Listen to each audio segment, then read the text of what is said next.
Welcome, everyone, to the second episode of A Slice of Pie. I gotta say, before we start this Q&A, the reaction to the first video was wonderful. I was really happy. I was happy with the video, first and foremost. I'm happy that I did it, because not that I doubted it, but I was quite unsure of how it would go, and it is always a bit nerve-wracking to start a new thing.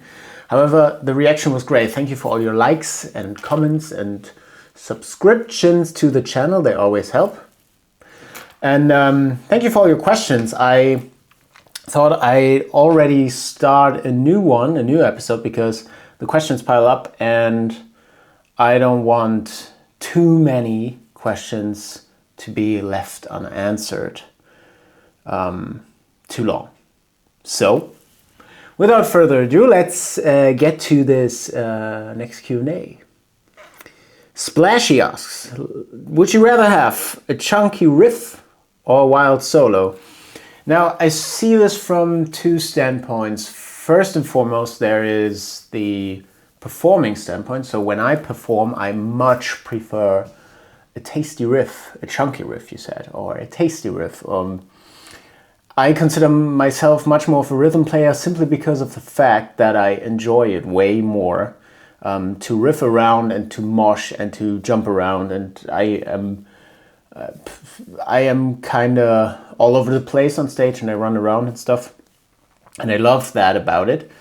And I can't do that as much when I play solos all the time. However, I do have to say I also love playing a solo when it is in the right spot for me. And yeah, I think from a performing standpoint, I prefer a chunky riff.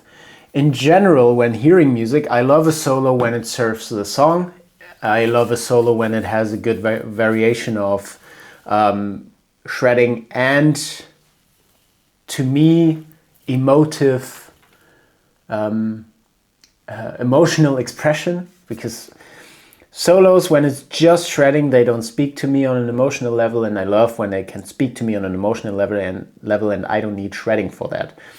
I do have to say that it was a solo that brought me to the guitar in the first place, the November Rain solo from Guns N' Roses. So I can't say I don't like solos. I love solos, but from a performing standpoint, I much prefer riff. From a listening standpoint, I think there's 60-40, 60 riff, 40% a solo. Yeah, that's that. What bands influenced you when you were a teenager? So I kind of, in a way, reverse engineered the whole metal thing, because obviously metal is way older than I am. I was born in 93. So the bands I grew up with when I started listening to music, I started listening to music through my older sister, because she was listening to a lot of pop punk bands, Sum 41, Blink-182, and that was kind of how I fell in love with guitar music. And later it was Limp Bizkit and Linkin Park that she listened to, so that was already a bit heavier. So I listened to that as well, because obviously teenagers never play music that quietly. So I listened to it as well, and I loved it, and I stole her albums. And from that, I kind of, through friends at school, I got into Bullet for My Valentine. I got into Bring Me the Horizon eventually, later on, and when I was like 16 or 17 or something.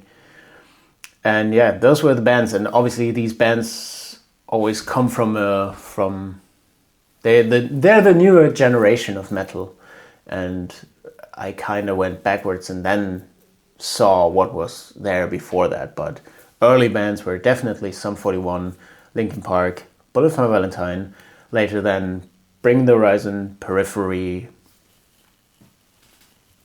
Yeah, those bands. What is one daily habit / ritual that you cannot live without? I gotta say, to me, and I'm not one of those people that says don't talk to me ever before it, but I have, and it's mainly psychological, I have to have coffee in the morning or in the day. I love it. First of all, I really love the taste. And it gives me, because it's a warm drink as well, it gives me a lot of comfort and routine, if you will. So the first thing that I do in the morning is, after shutting off my alarm clock, I go downstairs and brew a cup of coffee. And I drink that in bed when I'm at home, because I always try to afford me that luxury that I can have 10 to 15 minutes in bed with a coffee. I'd much rather even wake up earlier to do that than to rush everything. So that is very important to me. Obviously on tour, bunk beds in a nightliner are very small. So, I mean, I never done it, but I don't do it on tour. Maybe I should try it on tour, try to drink my coffee in bed, maybe, yeah. Could be a cool thing, I don't know, but in general, having coffee in the morning is really, really important to me, because I love coffee. It's great. Here are my questions for episode 2. Is there a song or songs on the upcoming Lord of the Lost album with all your music and lyrics, and which ones, if you can reveal it now? Of course, obviously I won't reveal any songs, even though there is a list of songs somewhere on our Instagram, our band Instagram, I think. There is no song on the album that has only my music or my lyrics. In general, over the years there aren't any songs, or it's very rare that a song only has one songwriter at all for music and lyrics, especially on this album that is coming. There's only, I don't know, I would have to look at the production plan, but I think there's only one song that there's just one. It wasn't me for everything. So I think maybe a lot of people of you don't know, but our songwriting process these days and for the past years has been a more collaborative one than ever. So usually on a song, whether it be the music or lyrics or both, there is most of the time there's 2 people or even 3 people, because we like to work in pairs, bounce ideas off of each other, and maybe there's 1 person or 2 people writing the music, and then the lyric part is also one of them and a different person, and it's much more collaborative effort than you might think. So it's very rare that there's only one person for every song. You could go through your albums in general, it doesn't have to be Lord of the Lost albums, and look at the credits of the songs, who wrote them, who wrote the lyrics, who wrote the music. So you can see that. Will also be the case in our albums, will be the case in this coming album, so you can see who wrote that stuff. So to make it short, no, there's no song that has only my music and only my lyrics. No, there's none. Where does the question begin there? You mentioned you wrote quite a few lyrics for the upcoming album, and you also wrote some on Judas and Blood and Glitter, our previous albums. And I'm wondering, how did it come to that? Did you just pick it up naturally, since you and Chris were the ones who did most of the research for Judas, or is it just something you always wanted to try out? Well, initially, I got involved in writing in general in Lord of the Lost in 2017 when we wrote Thornstar. However, on that album, I only contributed music to some songs and no lyrics. With Judas, I guess it was kind of natural because, as you said, a big part of the research and the whole, development of the whole concept was between Chris and I. And obviously when you're so deep into that concept, you also write the lyrics because you know what it's all about and you want to say stuff about it and stuff. So yeah, that's probably because that was a natural thing. And from that on, I realized that I really, really find great interest and fun in expressing myself through lyrics, whether it be a concept or just autobiographical, personal things packed into a song. Doesn't necessarily have to have like this concept of Judas or Blood and Glitter was still a concept, but the topics were much more real, if you will. And same on this upcoming album. There are a lot of songs where I wrote lyrics for where they are actually pretty personal to me. So yeah, I guess the whole kickstart was Judas, to answer your question how it came to this. And from that on, I found it very, very fun to write lyrics, and I just like to express myself through lyrics. That is the right answer, I should say. Yeah. Where's the question? There. Did you focus on learning special techniques when you were a guitar beginner? For example, learning chords, finger picking. That's one of the questions. Nick told in his last Q&A, Nick is our drummer, by the way, if you don't know, all of you have normal jobs or tasks in the company Lord of the Lost besides being a musician. What are your jobs? So answering that first, Lord of the Lost, our band, is also obviously a business, a company, and everyone has their roles in this company. For example, apart from the creative stuff that I contribute, so music and lyrics, and also concept ideas for fashion and makeup, I do have a role in mainly handling Instagram, social media. In general, I should say mainly handling social media postings or sharing stories and stuff, because we always try to not neglect that. And and especially when it comes to, for example, organizing music videos, everyone plays their part in organizing stuff like buying props or handling logistics and stuff. So we always try to what's the word? Distribute the jobs between each other so that everyone can do their part and contribute. So yeah, and normal job, if you will.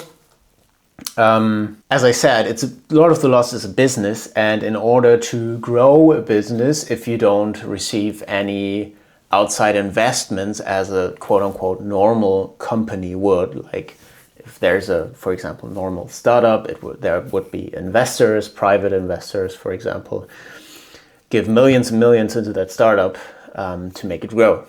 Maybe you have watched, is it Dragon's Den, Lion's Den? I don't know. These investment series, I don't know. And these companies would get private investments, so they have money to grow. With us, we've never received a private investment other than project-based investments, so to speak, like sponsorings for a tour and stuff. So we, for the past 15 and a half years, I think, this band has always been, developed with its own money, or we put our own money into it, or, which we still do, leave the majority of the money that we make with the band in the company so that we have enough to grow and to always be able to order merch and design new merch, shoot more music videos than our budget, which we have for an album, allows us to, so we can just pay for that ourselves. In order to do that, we have to leave the majority of what we make in the company. That means we also all do different things to earn money, because I like to have my coffee in the morning and also breakfast and lunch and dinner, and so do the others. So kind of long answer to a short question. What I do as a normal job, as I already said in the first Q&A, I own a tattoo shop. I manage that tattoo shop together with my fiancée, Jessica Svarthaus. She's the artist there. I manage the shop and manage all her inquiries and appointments and stuff. Also, apart from that, obviously, I make my money with I was saying streaming royalties. I make my money with royalties from songs that I've written. So songs that people have written, whether it be for their own band or other bands, they aren't part of what the company makes. Usually when you write a song and another person just performs it, there are companies like the GEMA or the ASCAP, which are distribution companies that pay out the royalties to the songwriters, to the composers and to the lyricists. And for example, for all the Lord of the Lost songs that the individual people wrote, they get their royalties. Or for other songs that I've wrote for other people, I get royalties because I either wrote music or lyrics. And also I have, which isn't necessarily that much income, but obviously I do get some from it. I have signature strings with the company Richter Strings and Straps, Richter Straps. I have signature strings, maybe I can show them to you. Oh God! There you go. I have signature strings. I also have a signature strap, which I can show here with that company. So I do get a percentage of each sale. But I wouldn't consider that necessarily that much income or a job, quote unquote. It's not. It's much more of the aforementioned. And that will be it for this video. Thank you for listening. Thank you for watching. Thank you for putting in your questions. If you have questions for future videos, you can always put them in the comment section of this video or the other episodes or episode at this moment. I will always check that. I will then and again do these question thingies on Instagram, so you can put in your questions there, and then they will be eventually answered in another episode. Apart from that, check the description. There are all our tour dates. We're touring South America, we're touring Germany, we're touring the UK. We have a bunch of festivals lined up, so be sure to check all of that out, and also obviously all the links that are down in the description if you are interested. If you're also interested, obviously you can subscribe so you won't miss any episode or other videos that I will be filming. And yeah, like this video, it really helps. Thank you so much for watching, and see you in the next one.